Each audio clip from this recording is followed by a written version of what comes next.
আসসালামু আলাইকুম সুধী দর্শক মন্ডলী। ই ডক্টরের যারা দেখছেন নিয়মিত ফেস টু ফেস প্রোগ্রামটা, তাদের সবাইকে স্বাগত জানাচ্ছি আমাদের ফেস টু ফেসের নতুন একটা এপিসোডে। আমরা সবাই আমাদের ত্বক নিয়ে অনেক চিন্তিত হই, আমাদের চুল নিয়ে অনেক চিন্তিত হই, আমাদের চোখ নিয়ে অনেক চিন্তিত হই, হাত পা সবকিছু নিয়ে আমরা আসলে অনেক চিন্তিত হই। আমাদের শরীরের যেসব ভেতরের অঙ্গগুলো আছে, আমাদের কিডনি, হার্ট, লাং, এগুলো নিয়ে আসলে আমরা অনেক চিন্তা করি। বাট কখনো আমরা চিন্তা করি না যে এই সবকিছু যে সঠিকভাবে কাজ করছে, বা আমি যে আমার ত্বকটা যে সুন্দর থাকছে, আমার ঠান্ডা বা গরমের অনুভূতি, এই সব অনুভূতিকে কন্ট্রোল করে এক ধরনের জাদুকরি রস, যেটাকে বলা হচ্ছে হরমোন। আমাদের আজকের প্রোগ্রামটা সাজানো হয়েছে সেই হরমোনকে নিয়ে। এই হরমোনের প্রভাবে কিন্তু একটা মারাত্মক রোগ হয়, যেটার সাথে আমরা সবাই পরিচিত, যেটাকে বলা হচ্ছে ডায়াবেটিস। এবং পাশাপাশি আরো অনেক ডিজিজ আছে, হরমোন রিলেটেড ডিজিজ, যেগুলাতে হরহামেশাই কিন্তু আমরা আক্রান্ত হচ্ছি। কিন্তু আমরা আসলে এটা সঠিক কারণ বা চিকিৎসা না জানার জন্য এই ডিজিজ গুলা মাঝে মাঝে আমাদের জন্য অনেক কি বলবো, এটাকে বলা যায় যে আসলে অনেক কষ্টের কারণ হয়ে যায়। তো আজকে সেই হরমোন রিলেটেড প্রবলেমস গুলা নিয়ে আলোচনা করার জন্য আমরা আমাদের আহ, মানে একই প্ল্যাটফর্মে আজকে আমন্ত্রণ জানিয়েছি ডক্টর এম এ হালিম খান স্যারকে। স্যার সহকারী অধ্যাপক হিসেবে আছেন এন্ডোক্রাইনোলজি ডিপার্টমেন্টের। ডায়াবেটিস, স্যার একজন ডায়াবেটিস, থাইরয়েড এবং হরমোন বিশেষজ্ঞ। স্যার আছেন শহীদ সরোয়ার্দী মেডিকেল কলেজ হাসপাতালে। স্যার, আপনাকে স্বাগত জানাচ্ছি আমাদের আজকের ফেস টু ফেসে। কেমন আছেন? হ্যাঁ, আছি আলহামদুলিল্লাহ, ধন্যবাদ আপনাদেরকে। স্যার, প্রথমেই ক্ষমা চেয়ে নিচ্ছি, আমাদের প্রোগ্রামটা আজকে স্টার্ট করতে কিছুটা লেট হলো, কিছুটা টেকনিক্যাল প্রবলেমের কারণে। আশা করি নেক্সট 1 ঘন্টা আমরা যেই বিষয়টা নিয়ে আলোচনা করব, আপনার সাথে যে বিষয় নিয়ে আজকে কথা হবে, আমাদের দর্শক যারা আছেন তারা অনেক এনজয় করবেন। বিশেষ করে আমার মনে হয় যে তারা এই প্রোগ্রামটা থেকে অনেক কিছু জানতে পারবেন। কারণ প্রোগ্রামের শুরুতেই আমার মানে আপনার সাথে যে বিষয়গুলো নিয়ে কথা হচ্ছিল, তাতে আপনি আমাকে যে যে টপিক আজকে বলছিলেন যে যেটা নিয়ে আজকে আপনি কথা বলবেন, আমার কাছে মনে হয়েছে জিনিসগুলো অনেক ইন্টারেস্টিং। স্যার, প্রথমেই আমি জানতে চাইবো যে আমরা সবাই হরমোনের কথা শুনি, হরমোনের প্রবলেম, হরমোনের ডক্টর, হরমোন রিলেটেড অসুবিধা। এই হরমোনটা আসলে কি? ধন্যবাদ। হরমোন আমরা যেটাকে বলি প্রাণরস, এটা একটা বায়োকেমিক্যাল সাবস্টেন্স, যেটা মানুষের শরীরের বিভিন্ন গ্রন্থি থাকে, যেটা অন্তঃক্ষরা গ্রন্থি আমরা বলি, নালীবিহীন গ্রন্থি থেকে তৈরি হয়ে রক্তের সাথে মিশে দূরের অথবা কাছাকাছির কোনো কোষের মধ্যে কাজ করে। সেটাকে আমরা হরমোন বলে থাকি। আমরা খুব সহজে যদি বলতে চাই যে হরমোন জিনিসটা আসলে কেমন গুরুত্বপূর্ণ, আমরা বলে থাকি যে মানুষের জন্ম থেকে মৃত্যু পর্যন্ত প্রতিটি গুরুত্বপূর্ণ কাজে আসলে হরমোনের ভূমিকা রয়েছে। মানুষের এই যে জন্ম হয়, যে তার যে প্রথম স্পার্ম এবং ওভাম, এই স্পার্ম এবং ওভাম কিন্তু হরমোনের প্রভাবে তৈরি হয় এবং হরমোনের প্রভাবেই কিন্তু ম্যাচুরিটি লাভ করে। হরমোনের প্রভাবেই কিন্তু এক জায়গায় মিলিত হয়। মায়ের জরায়ুতে যে ভ্রূণটা বড় হয়, সেটাও কিন্তু হরমোনের প্রভাবে। তখন যদি কোনো হরমোনের অভাব দেখা দেয়, তখন কিন্তু সেই বাচ্চাটা দেখা যাবে যে তার নানাবিধ সমস্যা হতে পারে। মানুষ যেদিন পৃথিবীতে প্রথম ভূমিষ্ঠ হয়, সেটাও কিন্তু হরমোনের প্রভাবে।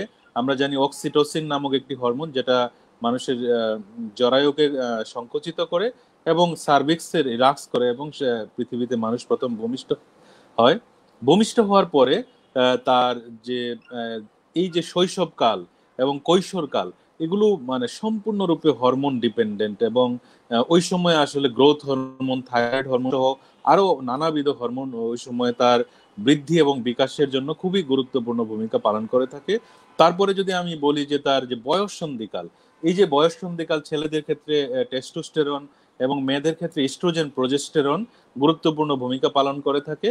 এবং এই ইস্ট্রোজেন প্রজেস্টেরন মেয়েদের ক্ষেত্রে এবং ছেলেদের ক্ষেত্রে টেস্টোস্টেরন হরমোনের যদি অভাব দেখা দেয়, তাহলে দেখা যাবে যে সময় তার পিউবার্টি বা বয়ঃসন্ধিকাল শুরু হওয়ার কথা তখন শুরু হচ্ছে না।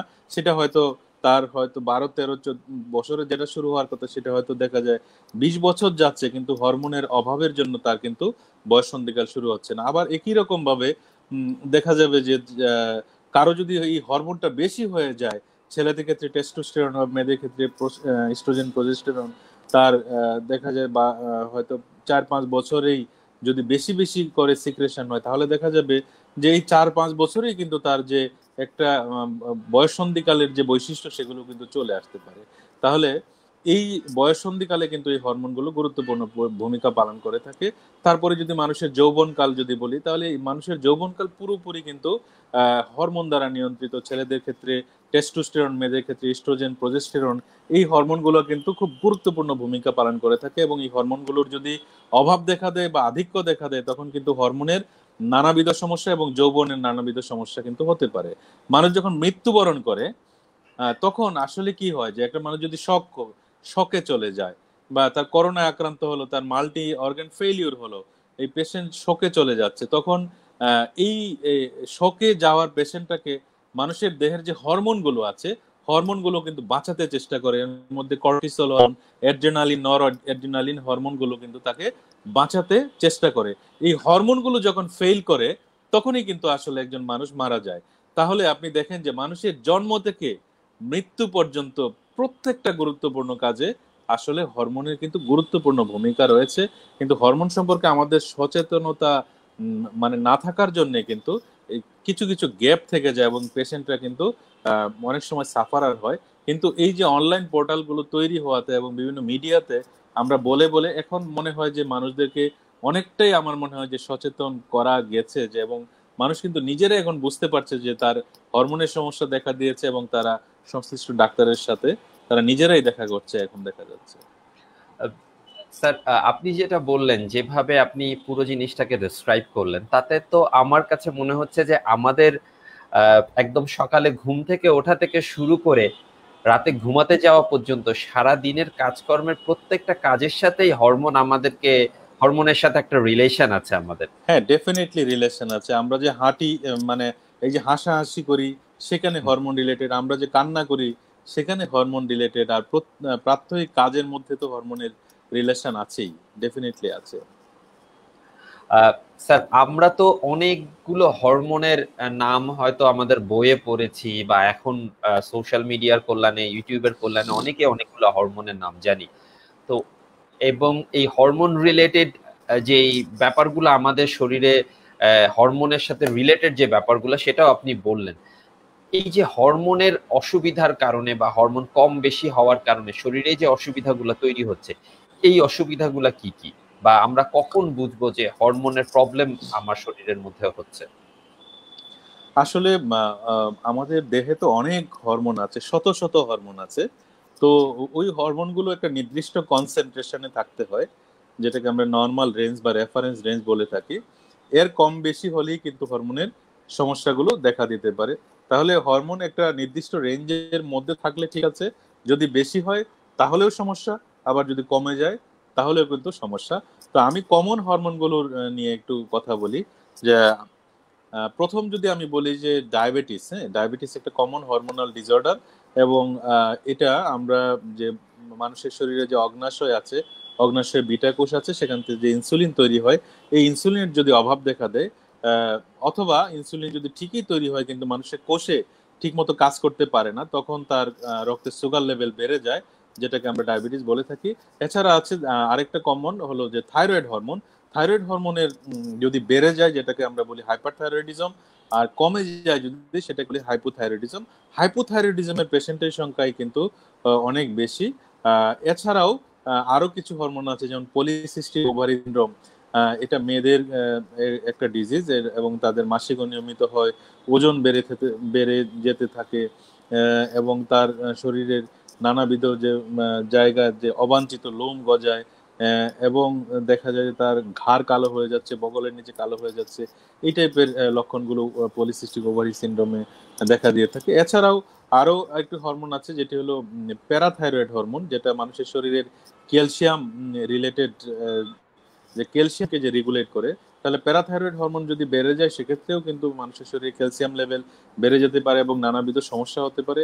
আবার প্যারাথাইরয়েড হরমোন যদি কমে যায়, তাহলে শরীরে ক্যালসিয়াম কমে যেতে পারে, এবং সেই ক্যালসিয়াম কমে যাওয়ার জন্যও কিন্তু তার শরীরে নানাবিধ সমস্যা দেখা দিতে পারে। আরেকটা হরমোন, যেটা একটু আগে আমি বলেছি, যে পুরুষ হরমোন এবং মেয়ে হরমোন। পুরুষ হরমোন যেমন টেস্টোস্টেরন হরমোন মানুষের যৌবন কালকে কিন্তু রেগুলেট করে। এই টেস্টোস্টেরন হরমোন। টেস্টোস্টেরন হরমোন বেড়ে গেলেও সমস্যা, আবার যদি কমে যায় তাহলে তার যৌবনের নানাবিধ সমস্যা দেখা দিতে পারে। আরেকটা হলো যে ইস্ট্রোজেন এবং প্রোজেস্টেরন হরমোন, মেয়েদের ক্ষেত্রে আমরা যেটা বলেছি যে ইস্ট্রোজেন এবং প্রোজেস্টেরনের যদি আধিক্য দেখা দেয় তাহলেও সমস্যা, আবার যদি তার হরমোনের যদি অভাব দেখা দেয় সেক্ষেত্রেও তার মেয়েলি নানাবিধ সমস্যা দেখা দিতে পারে। তাহলে এইগুলোই হলো মোটামুটি কমন হরমোনের সমস্যা আমি যে কথাগুলো বলেছি। এছাড়াও আরো ছোটখাটো আরো বেশ কিছু সমস্যা রয়েছে, সেগুলো নিয়ে আলোচনা আস্তে আস্তে হয়তো আরো বেশ কিছু জিনিস বের হবে আর কি। স্যার, আপনি যে প্রবলেমস গুলোর কথা বললেন, যে সমস্যাগুলোর কথা বললেন, এই প্রত্যেকটা সমস্যাই কিন্তু আমরা দেখে থাকি যে এই সমস্যাগুলোতে মানুষ অনেক বেশি ভুগে থাকে। বিশেষ করে আপনি যেটা বললেন যে ডায়াবেটিস, আমার তো মনে হয় যে প্রত্যেকটা ফ্যামিলিতেই এমন কোনো ফ্যামিলি নাই আসলে যেখানে একজন ডায়াবেটিক পেশেন্টকে খুঁজে পাওয়া যাবে না। এবং ইদানিং যেটা দেখা যাচ্ছে যে আগে মনে করা হতো ডায়াবেটিস হলো বৃদ্ধ বয়সের রোগ, অনেক বয়স হলেই ডায়াবেটিস হচ্ছে। বাট এখন কিন্তু অনেক কম বয়সী রোগীকেও পাওয়া যাচ্ছে, এমনকি অনেকে দেখছে যে জন্মগতভাবে ডায়াবেটিসে আক্রান্ত, তাকে বিভিন্ন ধরনের ব্লাড সুগার কন্ট্রোলে রাখার মতো ট্রিটমেন্ট নিতে হচ্ছে। ডায়াবেটিসের ব্যাপারটা নিয়ে আসলে অনেক আলোচনা হয়েছে, আমরা আজকেও এই ব্যাপারটা নিয়ে আলোচনা করব। বাট তার আগে আমার কাছে মনে হয়েছে যে আপনি ডায়াবেটিসের পরে যেই অসুবিধার কথাগুলো বললেন, যে অনেক সময় থাইরয়েড হরমোনের কম বেশির কারণে বিভিন্ন ধরনের অসুবিধা দেখা দিচ্ছে, এটা নিয়ে আসলে ইন্টারনেটে বাংলায় কন্টেন্ট খুব কম আছে। তো আমরা একটু আপনার কাছ থেকে জানতে চাই যে এই থাইরয়েড হরমোনটা আমাদের প্রাত্যহিক জীবনকে কিভাবে কন্ট্রোল করছে। থাইরয়েড হরমোন আমরা অনেক সময় এই কথাটা বলে থাকি, যেমন পিটুইটারি গ্রন্থিকে আমরা বলি যে মাস্টার গ্ল্যান্ড। হ্যাঁ, তো আমরা থাইরয়েড হরমোনকে এটাকে মাস্টার হরমোন বলা যেতে পারে এই জন্যে যে আসলে থাইরয়েড হরমোনটা অন্য হরমোনগুলোকেও কিন্তু কন্ট্রোল করে এবং রেগুলেট করে। এবং থাইরয়েড হরমোনের যদি অভাব দেখা দেয় তাহলে যে অন্য হরমোন যেগুলো আছে, যেমন এলএইচ হরমোন আছে, এফএসএইচ আছে, টেস্টোস্টেরন আছে, প্রোলাকটিন আছে, সেগুলোতেও কিন্তু ঝামেলা হতে পারে। তাহলে থাইরয়েড হরমোনটা কিন্তু খুবই গুরুত্বপূর্ণ। এটা আমরা বলি যে মানুষের এই মাথা থেকে পা পর্যন্ত মানে শরীরের শারীরবৃত্তীয় সবচেয়ে গুরুত্বপূর্ণ মেটাবলিক যত কাজ আছে সবগুলোর সাথে কিন্তু থাইরয়েড হরমোন রিলেটেড। এবং থাইরয়েড হরমোন যদি অভাব দেখা দেয় তাহলে তার শরীরে কিন্তু নানাবিধ লক্ষণ দেখা দিতে পারে। সাধারণত আমাদের কাছে যে সমস্যাগুলো নিয়ে আসে অধিকাংশ পেশেন্ট বলে যে তার কাজ কামে অনীহা, এবং আমরা বলি ইজি ফ্যাটিগেবিলিটি, কারো কারো কনস্টিপেশন হতে পারে, এবং কেউ কেউ আছে ওজন বেড়ে যাচ্ছে এবং হাত পা ফুলে যাচ্ছে। মেয়েদের ক্ষেত্রে মাসিক অনিয়মিত হতে পারে, কারো কারো ক্ষেত্রে বাচ্চা হচ্ছে না, কারো কারো গলা ফোলা থাকতে পারে, কারো কারো মাথার চুল পড়ে যাচ্ছে, এই টাইপের সমস্যা। এবং কারো কারো মানসিক সমস্যা, থাইরয়েড হরমোন থেকে তার মানসিক সমস্যা দেখা দিয়েছে। এই ধরনের সিমটম গুলো নিয়ে কিন্তু আমাদের কাছে আসে। তো এই ধরনের সিমটম পেলে আমরা মোটামুটি একটা ধারণা করি যে তার থাইরয়েড হরমোনের সমস্যা দেখা দিতে পারে। তার আগে আরেকটা জিনিস আমি একটু গুরুত্বপূর্ণ সেটা বলি যে এই সমস্যাগুলো আসলে কাদের হতে পারে। অনেকেই বলেন যে যে থাইরয়েড হরমোনের মানে কাদের এই সমস্যাগুলো হতে পারে। তো আমরা এই আমাদের দেশে এখন কিন্তু একটা সময় ছিল যে মানে আয়োডিনের অভাবে আমাদের থাইরয়েড হরমোনের সমস্যা দেখা দিত, কিন্তু এখন কিন্তু ওই যে আয়োডাইজ সল্ট আমাদের দেশে চালু হওয়ার পর থেকে আয়োডিনের অভাব কিন্তু সেরকম এখন আর নাই। আমাদের দেশে এখন সমস্যা হলো অটো ইমিউন, যেটা আমরা বলি, বা জেনেটিক কারণ। হয়তো কারো বংশের মধ্যে থাইরয়েডের হাইপোথাইরয়েডিজম আছে, তাহলে তার ফ্যামিলি মেম্বার যারা আছে তাদের কিন্তু এই হাইপোথাইরয়েডিজমে ভোগার সম্ভাবনাটাই অনেক বেশি। এই জন্য আমরা খুব ঠাট্টা করে অনেক সময় বলি যে থাইরয়েডের বা হরমোনের যে ডাক্তার তাদের প্র্যাকটিস খুব বেশি জমে যাওয়া যায় এই জন্যে যে আসলে একজন পেশেন্টকে আপনি যদি ট্রেস করতে পারেন তার যে ফ্যামিলি মেম্বার যারা, দেখা যাবে এখান থেকে আরো কয়েকজন পেশেন্ট বের হচ্ছে। ডায়াবেটিসও একই অবস্থা, যে যেহেতু জেনেটিক্যালি কেউ এরকম ভাবে ট্রান্সমিটেড হয়, ডায়াবেটিসের একজন পেশেন্টকে পেলে দেখা যাবে যে আপনি আরো 10জন পেশেন্ট হয়তো ওই ফ্যামিলির মধ্যে বা আত্মীয় স্বজনের মধ্যেই আপনার কাছে এসে উপস্থিত হবে। তাহলে জেনেটিক জিনিসটা খুব গুরুত্বপূর্ণ থাইরয়েড ডিসঅর্ডারের ক্ষেত্রে। আমরা বলি এটাকে অটো ইমিউন ডিজিজ, অর্থাৎ থাইরয়েড যে ফলিকুলার সেল আছে তার এগেনস্টে অ্যান্টিবডি তৈরি হয় এবং তার যে থাইরয়েডের যে সেলগুলো আছে সেগুলো আস্তে আস্তে কার্যক্ষমতা হারিয়ে ফেলে এবং থাইরয়েড হরমোন আলটিমেটলি কম তৈরি হতে থাকে। এবং আরো গুরুত্বপূর্ণ কিছু কারণ রয়েছে এর মধ্যে। কেউ যদি থাইরয়েড গ্রন্থির সার্জারি করে তাহলে তো থাইরয়েডের হরমোনের অভাব দেখা দিতে পারে। কেউ যদি রেডিওথেরাপি কেমোথেরাপি নেয় সেক্ষেত্রে তার থাইরয়েড হরমোনের অভাব দেখা দিতে পারে। আয়োডিনের অভাবে থাইরয়েড হরমোনের অভাব দেখা দিতে পারে। তাহলে এইগুলাই মূল কারণ। কিছু কিছু ওষুধ আছে, সেই ওষুধগুলো সেবন করলেও দেখা যায় যে তার থাইরয়েড হরমোনের অভাব দেখা দিতে পারে। স্যার, কারো কারোর ক্ষেত্রে থাইরয়েড হরমোনটা হয়তো বেশি সিক্রেশন হচ্ছে, কারো কারোর ক্ষেত্রে কম সিক্রেশন হচ্ছে, তো এক্ষেত্রে লক্ষণের পার্থক্যটা কি হবে? হ্যাঁ, লক্ষণের পার্থক্য হলো যে যদি থাইরয়েড হরমোন বেড়ে যায় তাহলে একটু আগে আমি যেমন বলেছি তার ওজন বেড়ে যাবে, তার কণ্ঠস্বর হয়তো কর্কশ হয়ে যাবে, তার হাত পা ফুলে যাবে, তার কোষ্ঠকাঠিন্য দেখা দিবে। ঠিক আছে? আর যদি কারো হাইপার থাইরয়েডিজম হয় বা থাইরয়েড হরমোন বেড়ে যায় সেক্ষেত্রে দেখা যাবে তার শরীর কাঁপে, বুক ধড়ফড় করে, ওজন কমে যাচ্ছে। হ্যাঁ, উনি খাচ্ছেন অনেক বেশি কিন্তু তার ওজন কমে যাচ্ছে, এই ধরনের সমস্যা। তার চোখ বড় হয়ে যেতে পারে, গলা ফুলে যেতে পারে। হ্যাঁ, এই ধরনের সমস্যাগুলো দেখা যায় এবং তার দেখা যাবে রাতে ঘুম হচ্ছে না, অস্থিরতা। হ্যাঁ, এই জিনিসগুলো দেখা দেয়। মেয়েদের ক্ষেত্রেও মাসিকের কিছু সমস্যা হতে পারে। তো এই সমস্যাগুলো হয় সাধারণত। তাহলে হাইপোথাইরয়েডিজম আর হাইপারথাইরয়েডিজমকে আমরা সাধারণত এইভাবে পার্থক্য করে থাকি ক্লিনিক্যালি আর কি। স্যার, আমরা এই যে থাইরয়েড হরমোনের যে ইররেগুলারিটি, এটার কারণে যে লক্ষণগুলোর কথা আপনার কাছ থেকে শুনলাম, তাতে করে আমার মনে হচ্ছে যে একজন সাধারণ মানুষ তো কিন্তু প্রথমেই কনফিউজড হয়ে যাবেন। হয়তো আপনি বলছেন যে ওজন বেড়ে যাওয়ার কথা, তিনি হয়তো এই ব্যাপারটাকে হরমোনের দিক দিয়ে চিন্তা না করে তিনি হয়তো প্রথমেই চিন্তা করবেন যে তার হয়তো খাবার অনেক বেশি খাওয়া হচ্ছে, বা তার মানে ফুড অ্যান্ড নিউট্রিশনের ব্যাপারটাতে উনি নজর দিবেন। তো মানে এক্ষেত্রে পেশেন্টরা কিভাবে নিশ্চিত হতে পারেন যে তার আসলে হরমোন রিলেটেড প্রবলেমই হচ্ছে? না, প্রথম কথা হলো যে যাদের শুধুমাত্র ওজন বাড়বে তাদের কিন্তু অন্যান্য যে শারীরিক লক্ষণ আমি যেগুলো বলেছি, যেমন যে কাজ কামে অনীহা, হাতে পায়ে হাত পা ফুলে যাওয়া, পানি আসার মতো হওয়া, তারপরে কোষ্ঠকাঠিন্য হওয়া, ঠিক আছে, তারপরে আপনার তার যে এগুলো যে কনস্টিপেশন যেটা আমরা বলেছি, এই কনস্টিপেশন, এই জিনিসগুলো কিন্তু সাধারণ যাদের পেশেন্ট যাদের ওবেসিটি তাদের কিন্তু সেটা হবে না আর কি।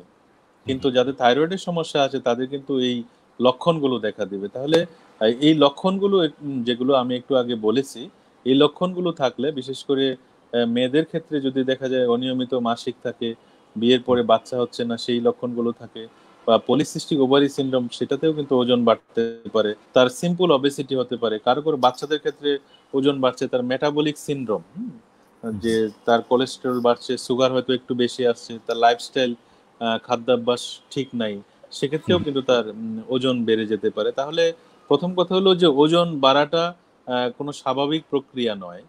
ওজন যদি বেড়ে যায় তাহলে অবশ্যই একজন আমার মনে হয় যে একজন হরমোন স্পেশালিস্টের সাথে কথা বলা দরকার যে এটাই ওজনটা কি তার এমনিতেই সিম্পল অবেসিটির জন্য বাড়ছে নাকি কোনো হরমোন এটার সাথে রিলেটেড আছে।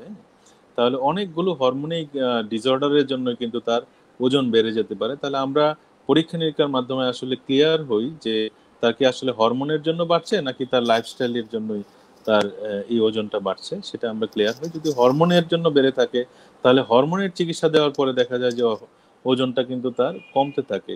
কিন্তু যাদের এমনিতে বাড়তে থাকে তাদের ওজন কমানো কিন্তু যথেষ্ট কঠিন আর কি। স্যার, অনেকেই তো হয়তো এই হরমোনের প্রবলেম নিয়ে আনডায়াগনোসড অবস্থায় দীর্ঘদিন পার করছেন, এবং হয়তো তিনি ডক্টরের কাছে যাচ্ছেন না, বা হয়তো যেই সিমটমটা দেখা দিচ্ছে সেই সিমটমটাকে গুরুত্ব দিচ্ছেন না। আপনি যেটা বললেন যে ঘুমের অসুবিধা হতে পারে, আমরা অনেক রোগীকে দেখি যারা ঘুমের অসুবিধায় দীর্ঘদিন হয়তো ঘুমের ওষুধ খেয়ে খেয়ে ঘুমাচ্ছেন এবং একসময় এটার উপর ডিপেন্ডেন্ট হয়ে পড়ছেন। তো এক্ষেত্রে হরমোনাল প্রবলেমগুলো যদি আনডায়াগনোসড অবস্থায় দীর্ঘদিন থেকে যায়, সেক্ষেত্রে রোগী মানে ভবিষ্যতে কি ধরনের জটিলতায় পড়তে পারেন? জটিলতা বলতে আসলে হরমোন তো আমাদের শরীরে অনেক হরমোন আছে। তো ওই হরমোনের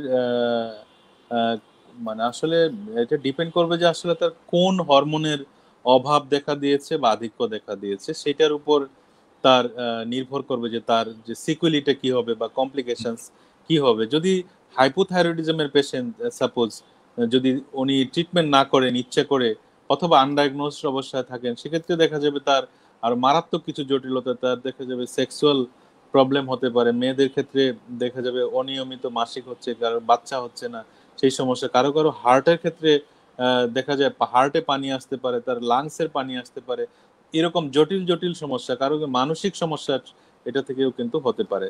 তাহলে এই জিনিসগুলো হতে পারে যদি তার হাইপোথাইরয়েডিজম থাকে। আবার হাইপারথাইরয়েডিজমের ক্ষেত্রেও দেখা যাবে যে তার যে চোখ বড় হয়ে এমন বড় হবে যে মনে হচ্ছে যে চোখ বের হয়ে আসবে, এক্সোপথ্যালমস আমরা বলে থাকি। এই পার্মানেন্ট ড্যামেজ গুলো হতে পারে। এছাড়া তার হার্টের সমস্যা হতে পারে, এটাকে আমরা এরিথমিয়া বলে থাকি। যে থাইরয়েড হরমোন যদি বেড়ে যায় তাহলে হার্টবিট অনেক বেড়ে যায়, এবং এই হার্টবিট বেড়ে যাওয়া থেকে থেকে অনেক সময় এট্রিয়াল ফিব্রিলেশন বা হার্টের মানে বেতালা হার্টের কম্পন বা স্পন্দন সেরকম হতে পারে, এবং সেখান থেকে কিন্তু মৃত্যু হতে পারে। এবং যা এরিথমিয়ার পেশেন্ট যারা আছে তাদের কিন্তু আবার স্ট্রোকের সম্ভাবনাটাও বেড়ে যেতে পারে। তাহলে আসলে হরমোন এর সমস্যার জন্য যদি আমরা আগে থেকে চিকিৎসা নিই তাহলে কিন্তু অনেক জটিল জটিল সমস্যা হতে পারে। আর ডায়াবেটিসের ক্ষেত্রে তো আসলে জটিলতার কোনো শেষ নেই, যে মাথা থেকে পা পর্যন্ত এমন কোনো জায়গা নেই যে ডায়াবেটিস আসলে জটিলতা তৈরি করে না। তাহলে আমার মনে হয় যে যদি কোনো হরমোনের সমস্যার ক্লু পাওয়া যায় তাহলে যত তাড়াতাড়ি ডায়াগনোসিস করা যাবে ততই ভালো, এবং ততই তার যে শরীরের ড্যামেজ গুলো হবে না। এবং হরমোনের সমস্যাগুলোতে অধিকাংশ হরমোনের সমস্যাতেই কিন্তু দীর্ঘদিন ওষুধ খেতে হয়, এবং বলা যায় যে সারা জীবনে ওষুধ খেতে হয় কিছু কিছু ডিজিজ বাদ দিলে। তাহলে যে যদি এই ওষুধগুলো বা রিপ্লেসমেন্ট গুলো আমরা যথাসময়ে শুরু করতে পারি এবং ডোজটা যদি মেনটেন করে যাওয়া যায় তাহলে কিন্তু তিনি প্রায় নর্মাল একজন স্বাভাবিক মানুষ যেভাবে জীবন ধারণ করেন তিনিও কিন্তু সেভাবেই জীবনযাপন করতে পারবেন আর কি। কিন্তু যদি তিনি সেটাকে খেয়াল না করেন এবং আনডায়াগনোজড অবস্থায় থাকে অথবা নিজে থেকে অবহেলা করেন তখন কিন্তু তার বড় সমস্যা হতে পারে। এবং সমস্যা যখন তৈরি হবে তখন কিন্তু দেখা যাবে যে বিপদ যেরকম একাকী আসে না, আমরা বলি সমস্যাগুলো কিন্তু তখন একাকী আসবে না, দেখা যাবে অনেকগুলো সমস্যা একসাথে তৈরি হয়ে যাচ্ছে, তখন কিন্তু দেখা যায় যে পরিস্থিতিটা একটু জটিল হয়ে যায় আর কি। তার মানে স্যার আপনার কথা থেকে এটা স্পষ্ট যে হরমোনের ছোট্ট একটা প্রবলেম থেকে সেই প্রবলেমটা ধীরে ধীরে অনেক বড় আকার ধারণ করতে বড় পারে, আকার ধারণ করতে পারে, হ্যাঁ, পরবর্তীতে কিন্তু স্ট্রোক পর্যন্ত করতে পারেন। হতে পারে। আমরা হয়তো যখন ইনিশিয়াল অবস্থাতে আমরা যদি ট্রিটমেন্ট স্টার্ট করি এবং কোনো কোনো ক্ষেত্রে আপনি বললেন যে হয়তো দীর্ঘমেয়াদী চিকিৎসার প্রয়োজন হতে পারে, অনেক দিন ধরে ওষুধ খাওয়ার প্রয়োজন হতে পারে, এবং এটাকে কিন্তু কন্ট্রোলে রাখা যায়। হ্যাঁ, একটা বিষয় আমি একটু শেয়ার করি যে যেমন ডায়াবেটিসের রোগী বা থাইরয়েডের রোগী যারা তাদেরকে তো মোটামুটি সারা জীবন, বিশেষ করে হাইপোথাইরয়েডের পেশেন্ট তো সারা জীবনই ওষুধ খেতে হয়। তো অনেকেই মনে করেন যে যখনই এই কথাটা বলি যে আপনাকে এই ওষুধটা সারা জীবন খেতে হবে, এটা বলার পরে রোগীরা খুব কষ্ট পায় মনে মনে, এবং তাদের ধারণা যে আমার কি এমন বড় একটা রোগ হলো যে সারা জীবন ওষুধ খেতে হবে। কিন্তু আমি একটু আশ্বস্ত করতে চাই যে রোগটা কিন্তু এতটা বড় নয়। হ্যাঁ, কিন্তু আপনি যদি এই ওষুধটা বেসিক্যালি যে আপনার শরীরে যতটুকু থাইরয়েড হরমোন তৈরি হওয়ার কথা আপনার হয়তো হাইপোথাইরয়েডিজমের ক্ষেত্রে ততটুকু হরমোন তৈরি হচ্ছে না, সেজন্য আমরা বাইরে থেকে ভর্তুকি আকারে সেটা সাপ্লাই দিচ্ছি। এটা যদি আপনি খেয়ে যান তাহলে দেখা যাবে যে আপনার কোনো সমস্যা নাই, কিন্তু আপনি যদি না খান তাহলে কিন্তু আপনার বড় জটিলতা হতে পারে।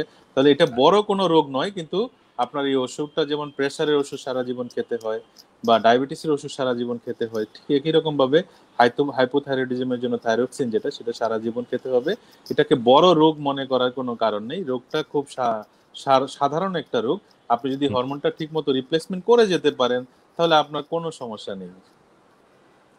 আচ্ছা, তার মানে বোঝা যাচ্ছে যে আসলে রোগটাকে পুষে রেখে বা ইগনোর করে যে না এটা ঠিক হয়ে যাবে, আমি আরো কিছুদিন দেখি, এভাবে থাকলে বরং এক্ষেত্রে সাধারণ মানুষ যারা এই অসুখগুলোতে ভুগে থাকছেন তারা কিন্তু নিজেদের বিপদ ডেকে আনবেন। বরং প্রথম অবস্থা থেকে আপনি যদি ট্রিটমেন্ট শুরু করে দেন তাহলে আপনি মানে হয়তো ওষুধ খেয়ে এটাকে কন্ট্রোলে রাখতে পারবেন।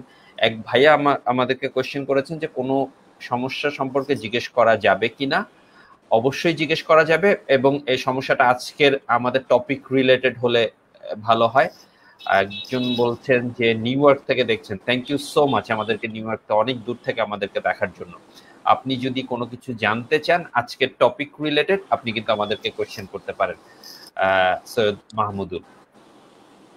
আচ্ছা স্যার, এইবারে আমি কথা বলতে চাই আপনার সাথে ডায়াবেটিস নিয়ে, যেটা খুব কমন, আমরা অনেক বেশি শুনে থাকি। এবং আপনি যেটা বলছিলেন যে ডায়াবেটিস এমন একটা ডিজিজ যেটা শরীরের সমস্ত অঙ্গকে আক্রান্ত করে ফেলে।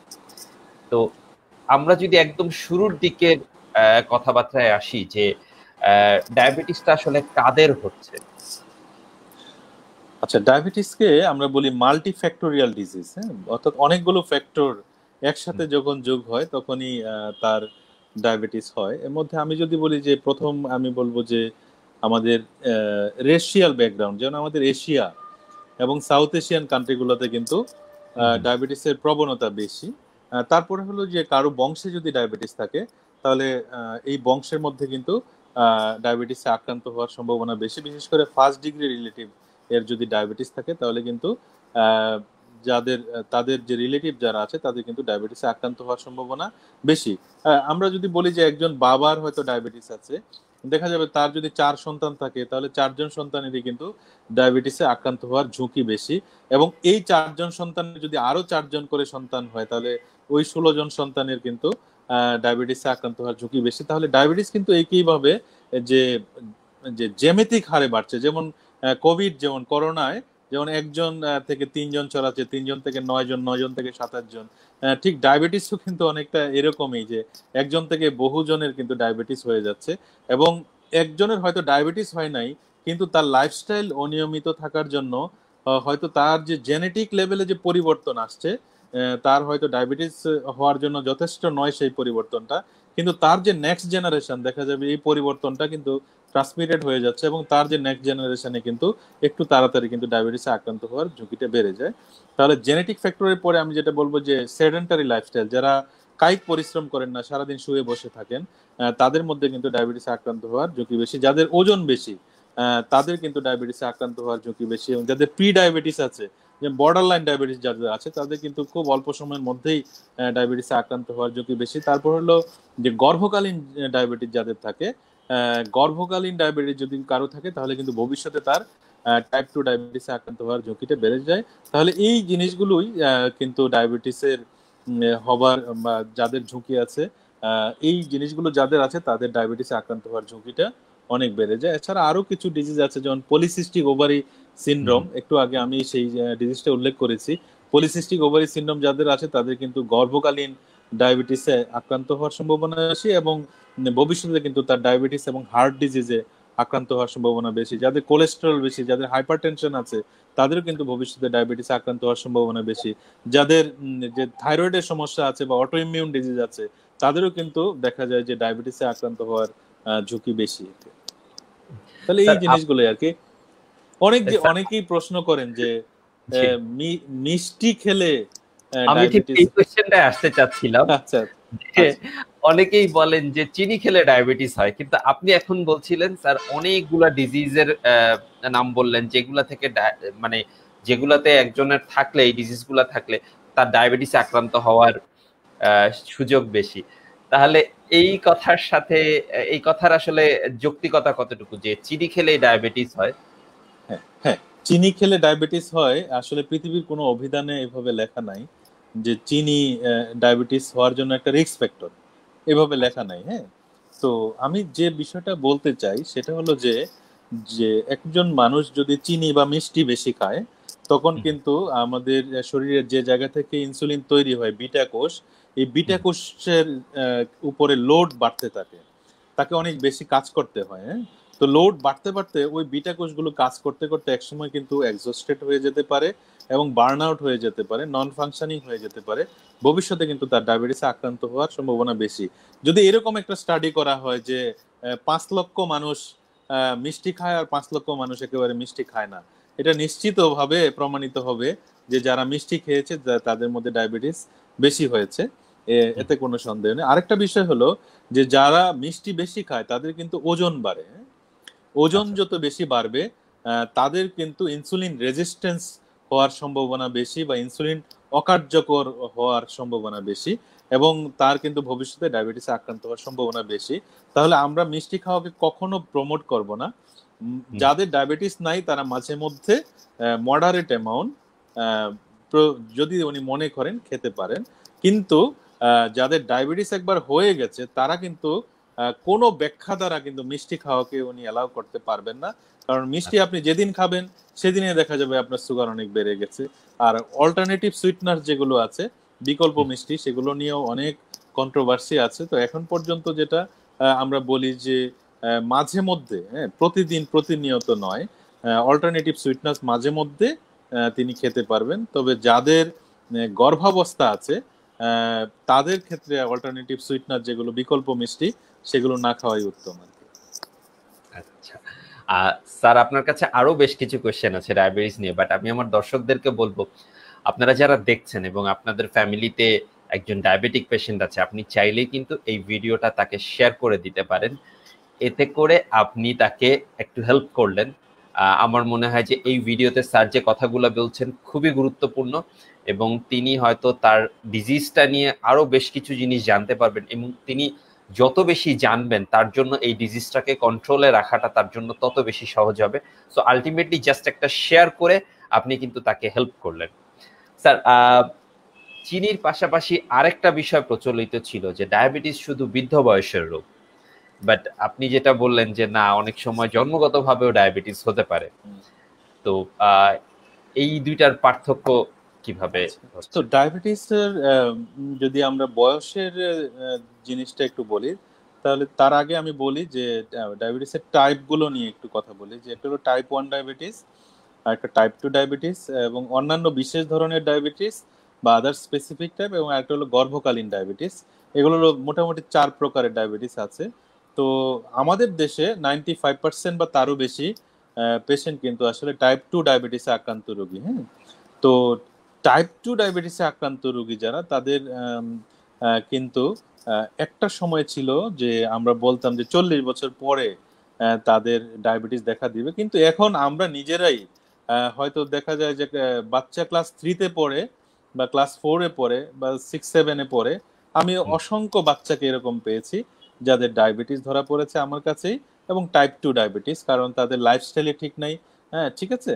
তো ওনার ওজন অনেক বেশি, তার যে শরীর ঘাড় কালো হয়ে যাচ্ছে, বগলের নিচে কালো হয়ে যাচ্ছে। আমি কোলেস্টেরল টেস্ট করে দেখলাম কোলেস্টেরল বেশি আছে, তার হয়তো একটু উচ্চ রক্তচাপও আছে এই বাচ্চাটার, এটাকে আমরা মেটাবলিক সিনড্রোম বলে থাকি। অল্প বয়সেই কিন্তু তার ডায়াবেটিস হয়ে যাচ্ছে। তাহলে হয়তো টাইপ 1 ডায়াবেটিস যাদের, তাদের আসলে একটু কম বয়সেই হয়।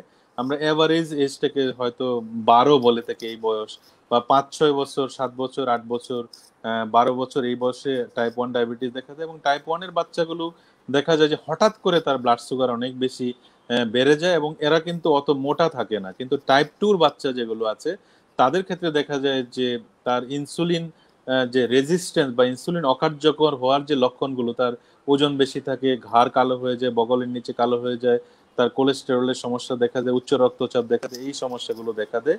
তাহলে এই টাইপ 2 বাচ্চাগুলোকে কিন্তু আমরা ওইভাবে ক্লিনিক্যালি অনেক সময় আলাদা করে ফেলতে পারি যে এটা টাইপ 1 নয়। তবে এছাড়াও আরো বেশ কিছু ধরনের ডায়াবেটিস, মনোজেনিক ডায়াবেটিস বলে থাকি, যে সেই জিনিসগুলো আছে। যাই হোক, ওই জটিল আলোচনা এখন আমরা না করি।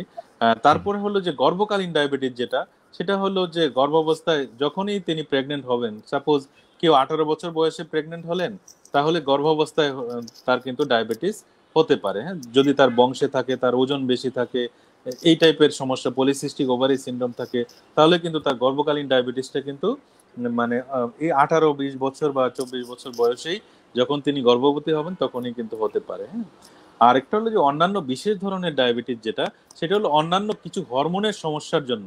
কারো হয়তো প্যানক্রিয়াটাইটিস হলো, তার ইনসুলিন এখন আর শরীরে নাই, তার ব্লাড সুগার লেভেল বেড়ে গেল। তার কারো হয়তো থাইরয়েড হরমোন বেড়ে গেছে, থাইরয়েড হরমোন বৃদ্ধির জন্য তার দেখা যায় ব্লাড সুগার লেভেল বেড়ে গেছে।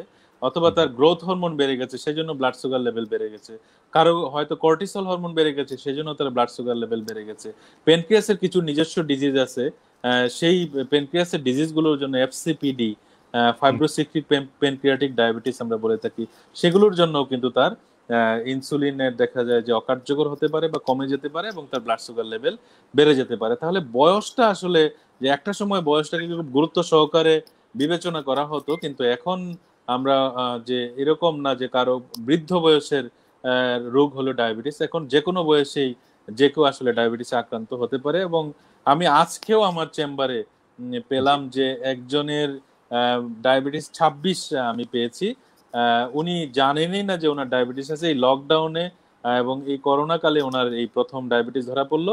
আর উনি মোটামুটি এক্সারসাইজও করেন, খাবার দাবারও মেনে চলেন, কিন্তু ওনার স্ট্রং ফ্যামিলি হিস্ট্রি আছে। তার বাবা মা, চাচা, তাদের সবারই ডায়াবেটিস আছে এবং তার অনেক লাইফস্টাইল মানার পরেও কিন্তু তার ডায়াবেটিস হয়ে গেছে। তাহলে আমি যে মেসেজটা দিতে চাই সেটা হলো যে যাদের বংশে ডায়াবেটিস আছে তারা কিন্তু বিশেষ সতর্কতা অবলম্বন করবেন এবং একজন খাদ্যাভ্যাস এবং হাঁটাহাঁটি সেটা যেন ডায়াবেটিসে আক্রান্ত রোগী যেরকম ভাবে করেন সেভাবেই যেন করেন।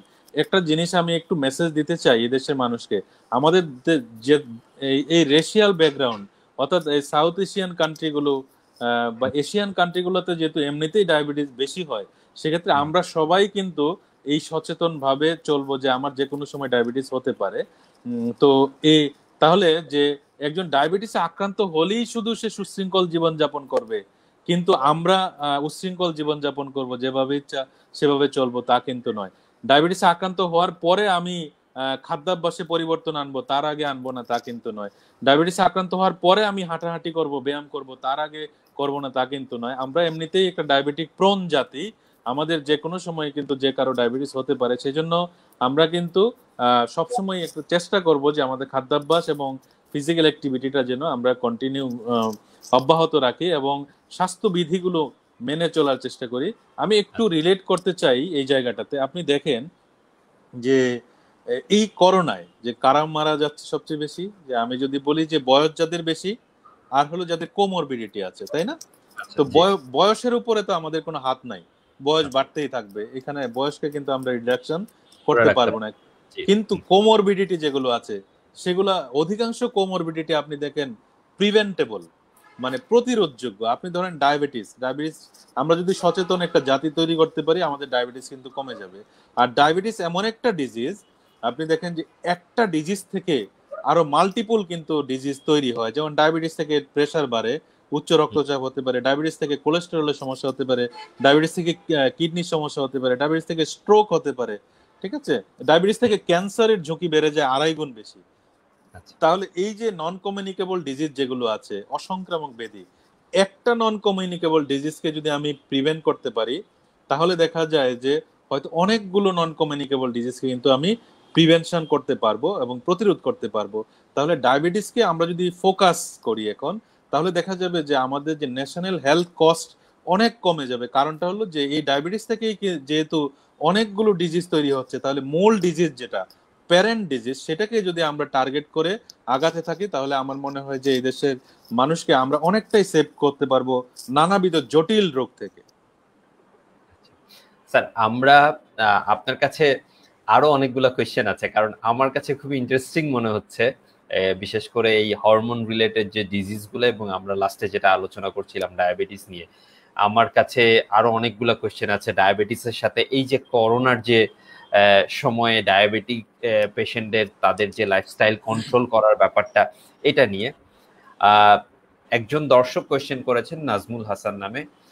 তিনি কোয়েশ্চেন করেছেন, আসসালামু আলাইকুম sir, I am suffering from IGT, my weight is 76 KG and height is 5.5 and half inch and I am 39.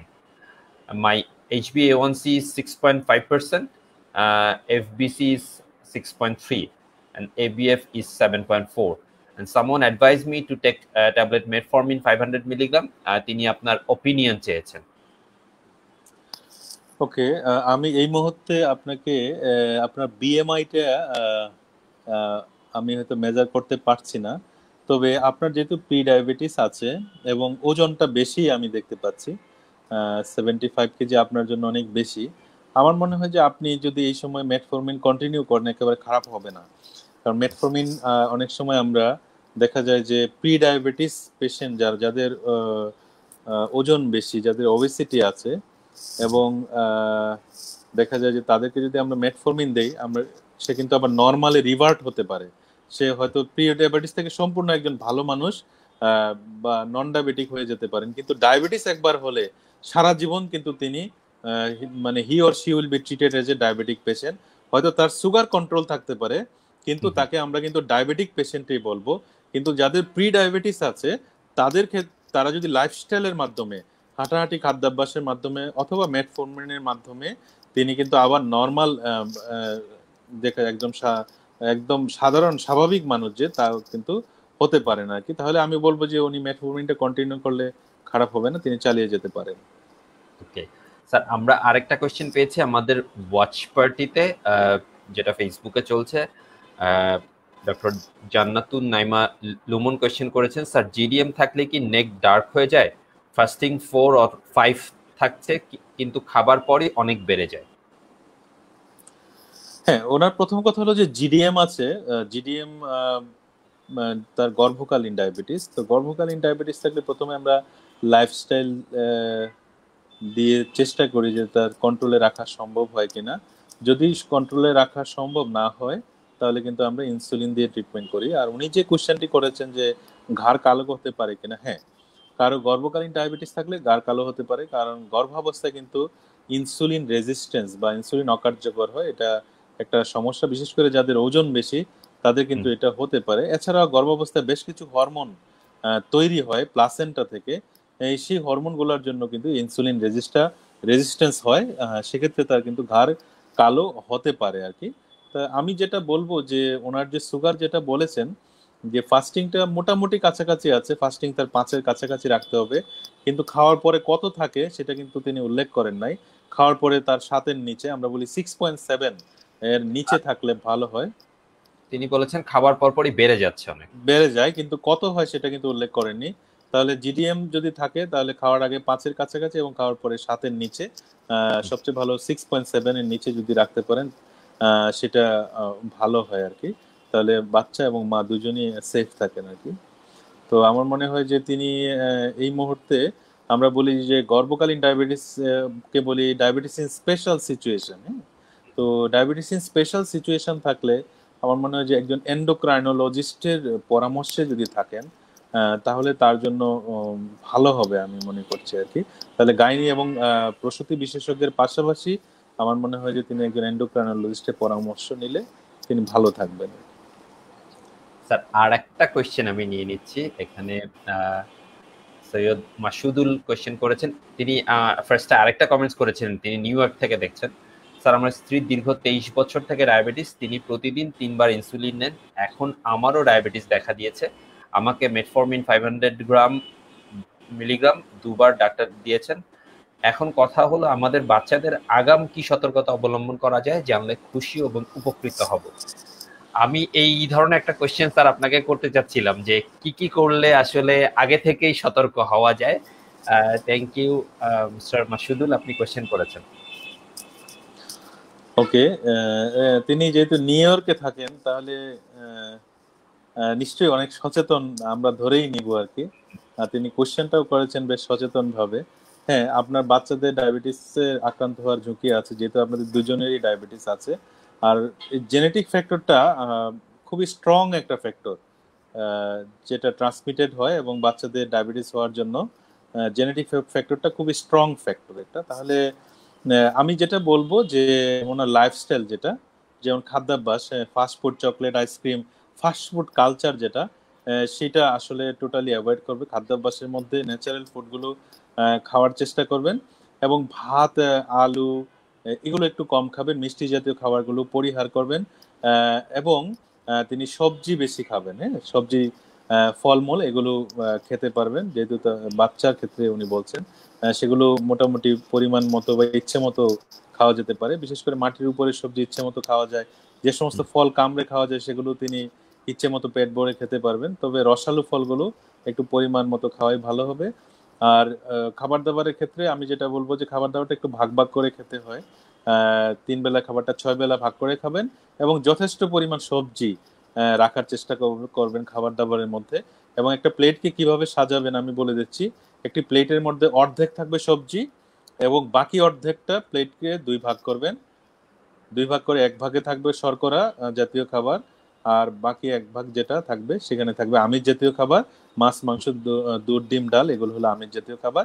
এইভাবে একটা প্লেটকে সাজাবেন, অর্থাৎ যে অধিকাংশ একটা প্লেটের অধিকাংশ থাকবে হলো সবজি।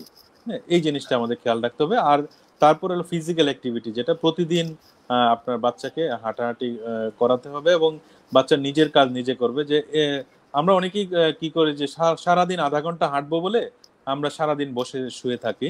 বিষয়টা কিন্তু তা না, আমাদের সারাদিন ফিজিক্যালি অ্যাক্টিভ থাকতে হবে, এবং আমাদের যে প্রাত্যহিক জীবনে যত কাজ আছে নিজের কাজ আমরা নিজেরাই করব। তারপরে আমরা আধা ঘন্টা বা 1.5 ঘন্টার জন্য হাঁটাহাঁটির জন্য বের হব। কিন্তু সারাদিন শুয়ে বসে থেকে আমরা শুধুমাত্র আধা ঘন্টা হাঁটার জন্য অপেক্ষা করব না আর কি। সেই জায়গাটিও আমাদের কিন্তু মাথায় রাখতে হবে। এইটা একটা গুরুত্বপূর্ণ মেসেজ ছিল দর্শকদের প্রতি, যে অনেকেই দেখা যাচ্ছে যে হয়তো সকালবেলা একটু মর্নিং ওয়াকে বেরোচ্ছেন, তারপর সারাদিন হয়তো শুয়ে বসে থাকছেন। বাট এটা করা যাবে না, আপনাকে প্রাত্যহিক কাজগুলা করে যেতে হবে, এবং পাশাপাশি আপনাকে একটা টাইম করে নিতে হবে, একটা রুটিন ওয়ার্ক করে নিতে হবে। স্যার,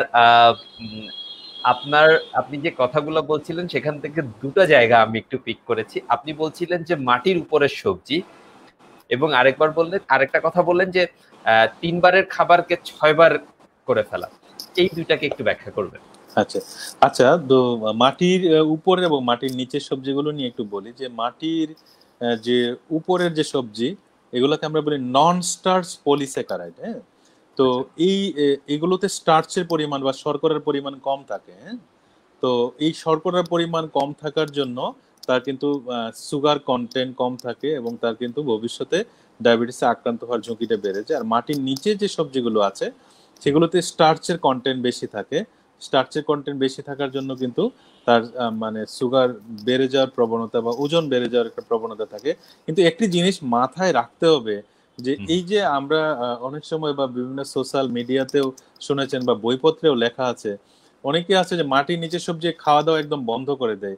বিষয়টা কিন্তু আমি ওইভাবে বলছি না, একদম ক্লিয়ার কাট বলছি যে মাটির নিচের সবজিগুলো পরিমাণ মতো খেতে হবে, একদম বন্ধ করার দরকার নাই। কিন্তু মাটির উপরের যে সবজি, যেগুলো আমরা নন স্টার্চ পলিস্যাকারাইড বলে থাকি, সেই নন স্টার্চ পলিস্যাকারাইড উপরের সবজিগুলো খেলে আমাদের কনস্টিপেশন দেখা যাবে, সেটা কিন্তু রিমুভ হবে। আমাদের হার্টের জন্য উপকার, কোলেস্টেরলের জন্য উপকার, ক্যান্সার ভবিষ্যতে তার হওয়ার সম্ভাবনা কমে যায়। তাহলে মাটির উপরের সবজিগুলোর কিন্তু অনেক গুণাগুণ রয়েছে। সেজন্য আমরা বলি যে মাটির উপরের সবজিগুলো কিন্তু ইচ্ছে মতো পেট ভরে খেতে পারবে। খাওয়ার সময় আমরা আমাদের দেশে আমি একটু উল্লেখ করতে চাই খাবার দাবারের ক্ষেত্রে, যে আমরা কিন্তু 1 প্লেট ভাত বা 2 প্লেট ভাত আলু ভর্তা দিয়ে খেতে পারি। অল্প একটু শুঁটকি মাছের ভর্তা দিয়ে আমরা 3 প্লেট ভাত খেতে পারি।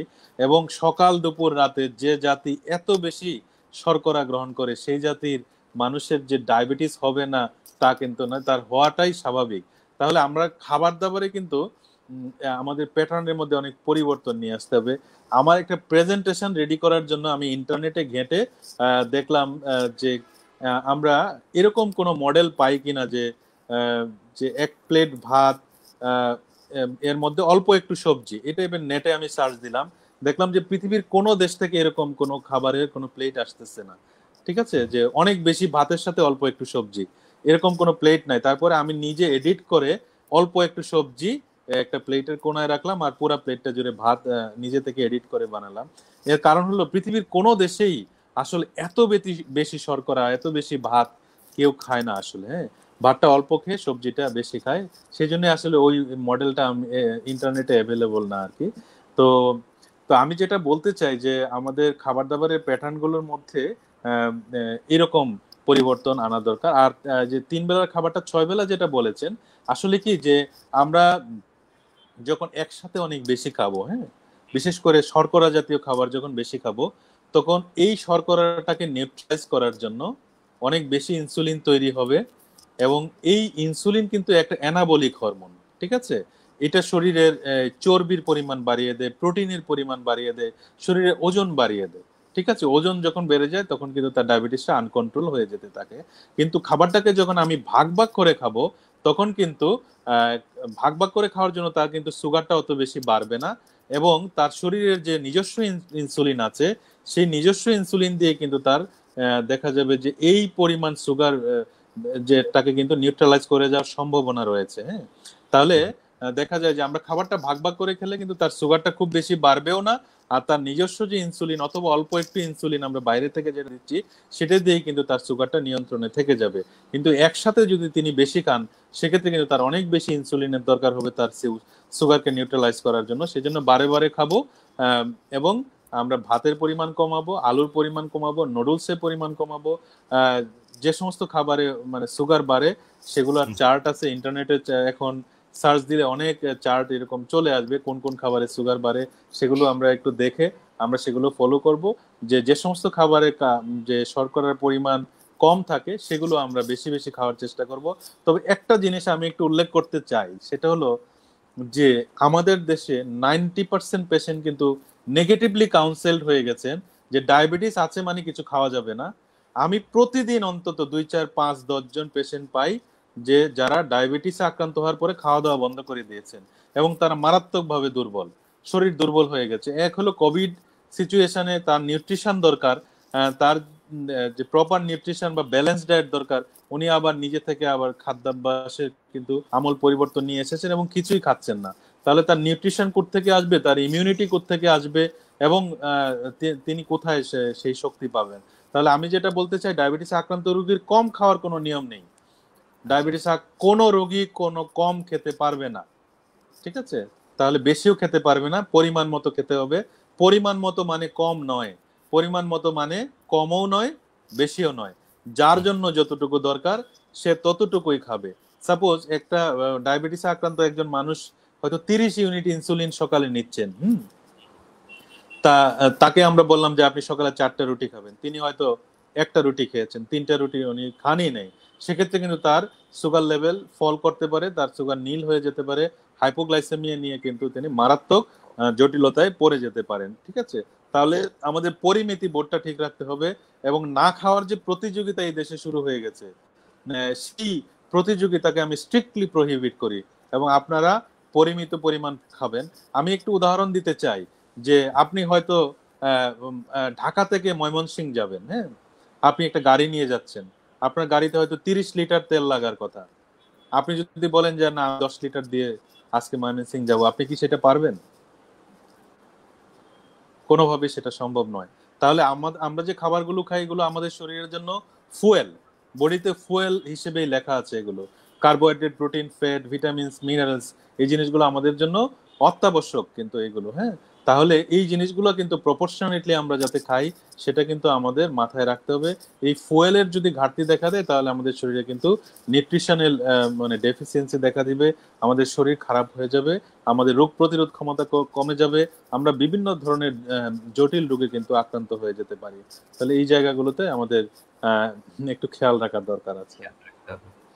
স্যার অসাধারণ, মানে আপনি যেভাবে ডায়াবেটিসের ব্যাপারটাকে একদম ক্লিয়ার করছিলেন, ইনফ্যাক্ট আমি আসলে প্রথম থেকেই তো সবগুলা ডিজিজের কথা শুনছি আপনার কাছে। আমরা লাইভটা শুরু করার আগেও কথা বলছিলাম, আমার কাছে পুরো জিনিসটা একটা গল্পের মতো মনে হচ্ছিল।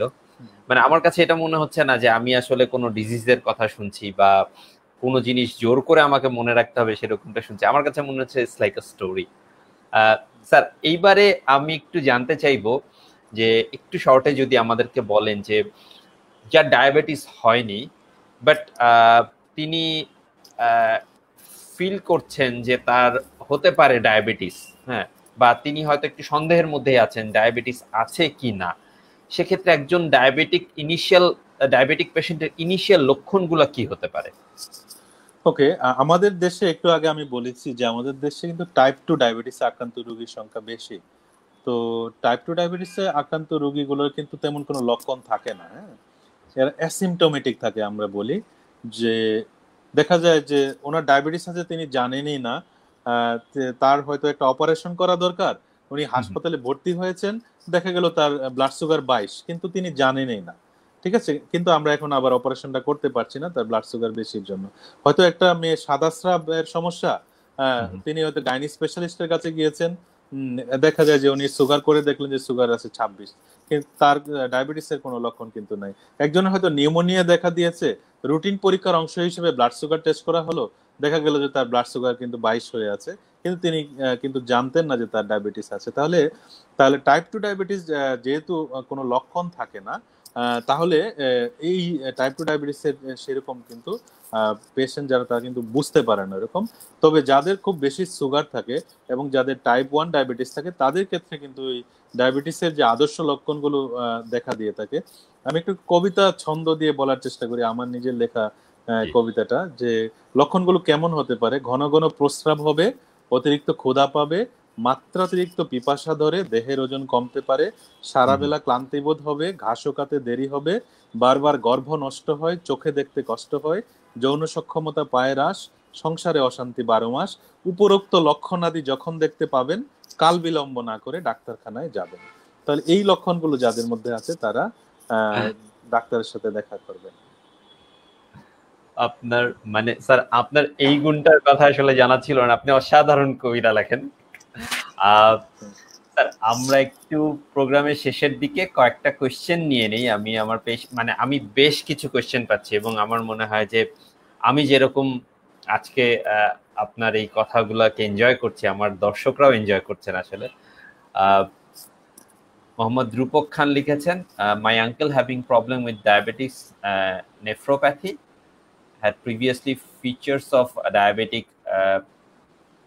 gastroparesis. Now he is having constipated. He is using 3 or 4 Glisab suppository per defecation. Can you give any suggestion for him?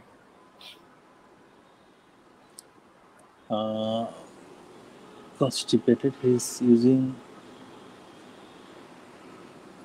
না। প্রথম কথা হলো যে হ্যাঁ, ওকে তার আসলে এটা বোঝা যাচ্ছে তার একেবারে ডায়াবেটিস উইথ মাল্টিপল কমপ্লিকেশনস, তো মাইক্রোভাস্কুলার নানাবিধ জটিল কমপ্লিকেশনস গুলো তার তৈরি হয়ে গেছে।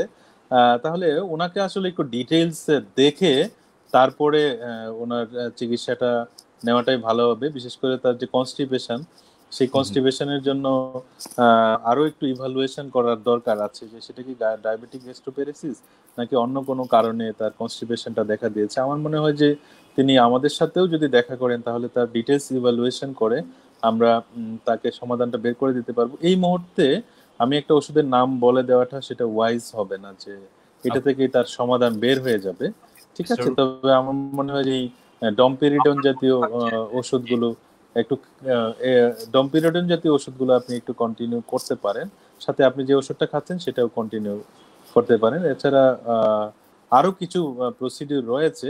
যাই হোক, আমার মনে হয় যে তিনি একজন এন্ডোক্রাইনোলজিস্ট এবং একজন গ্যাস্ট্রোএন্টারোলজিস্টের একই সাথে পরামর্শ নিলে ওনার জিনিসের সমাধান বের হয়ে আসবে। আই হোপ যে মিস্টার রূপক খান হয়তো বুঝতে পেরেছেন এবং তিনি আপনি যেভাবে স্যার পরামর্শ দিলেন সেভাবেই হয়তো কাজ করবেন। আর একটা কোশ্চেন সুজন সাহা, তিনি কোশ্চেন করেছেন, স্যার আমার ওয়াইফ ডায়াবেটিস আছে এবং ইনসুলিন নেওয়া হচ্ছে 18-18-12, সেটা আবার ইনসুলিন পেন কার্টিস রাতে 006 নেই, তার পরামর্শ দিবেন। ওকে, এই ধরনের কোশ্চেনগুলোর ক্ষেত্রে আমরা মানে বেশ জটিল অবস্থায় পড়ে যাই, এই জন্যে যে আসলে একজন ডায়াবেটিসে আক্রান্ত রোগীকে পরামর্শ দিতে গেলে তার ডিটেইল হিস্ট্রিটা জানাটা খুব জরুরি। এখন আমি বললাম যে উনি এই ইনসুলিন নিচ্ছেন, এই ইনসুলিন নিয়ে কি তার সুগার কন্ট্রোলে আছে, ভালো আছে? যদি ভালো থেকে থাকে তাহলে তিনি সেটা কন্টিনিউ করবেন, হ্যাঁ, কোনো অসুবিধা নেই। তবে আমার মনে হয় যে এটা একটা ভালো রেজিমেন, এতে কোনো সন্দেহ নেই, কিন্তু 4 বার ইনসুলিন নিতে যদি সমস্যা হয় সেক্ষেত্রে হয়তো এর আরো কিছু অপশন বের করা যেতে পারে। তিনি ওনার কি প্রেগন্যান্সি আছে লিখেছেন এরকম কিছু? তিনি লিখেছেন ফাস্টিং সুগার হলো 10.1 এবং 2 আওয়ার্স এবিজি হলো 13.8।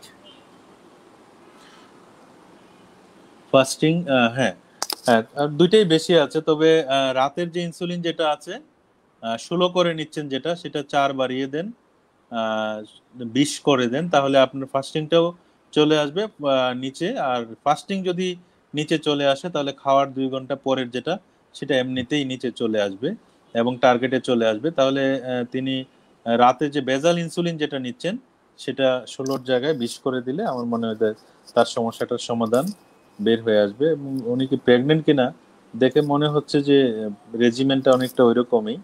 যাই হোক, তিনি ওই বেজাল ইনসুলিন রাতের 10টার সময় যেটা দিচ্ছেন সেটা বাড়াবেন, বাড়ালে তার সমস্যার সমাধান হয়ে যাবে ইনশাআল্লাহ। স্যার, আমরা আমাদের প্রোগ্রামের অলমোস্ট 1 ঘন্টা পার করে ফেলেছি। আসলে 1 ঘন্টা কোন দিক দিয়ে যে চলে গেল আমি নিজেও বুঝতে পারিনি। এবং আমার এক দর্শকের কথা ধরে আমি আজকে বলতে চাই যে আজকের প্রোগ্রামটা ছিল জাস্ট অসম, এবং আপনার প্রেজেন্টেশনটা ছিল মানে অসম্ভব রকমের হ্যান্ডসাম একটা প্রেজেন্টেশন। আমি একটু জিনিস একটু যোগ করি, সেটা হলো যে আসলে এতক্ষণ আমি ডায়াবেটিস আক্রান্ত রোগীদেরকে শুধু হতাশা দিয়েছি, হতাশ করেছি। আমি তাদেরকে কিছু আশার বাণী শোনাতে চাই আর কি। এটাও আমার একটা পবিত্র দায়িত্ব মনে করছি যে অনেকক্ষণ ধরে তাদের জটিলতা নিয়ে কথা বলেছি, যে ডায়াবেটিস হলে মাথা থেকে পা পর্যন্ত সবই নষ্ট হয়ে যায়। তাদেরকে আমি বেঁচে থাকার স্বপ্নও আমি দেখাতে চাই। এবং আমি বলি যে ডায়াবেটিস থাকলে তার শরীর কি কি উপকার হতে পারে। ডায়াবেটিস কি কোনো ভালো দিক নেই?